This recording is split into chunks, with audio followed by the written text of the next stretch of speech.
Hello everybody, I hope you are doing well. Today we will talk about how to fix or how to solve the problem of Relive. We click on settings. In this page we click on apps, default apps, app settings.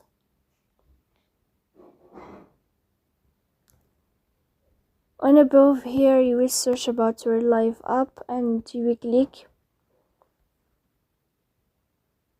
In this page you will click on first stop and you will click OK. Then you will enter to the window of storage. Here we click on clear cache. In the end you can turn off your phone and you can wait a moment to restart your phone again to fix that problem. So please don't forget to support us by like and subscribe. See you next time and thank you for your watching.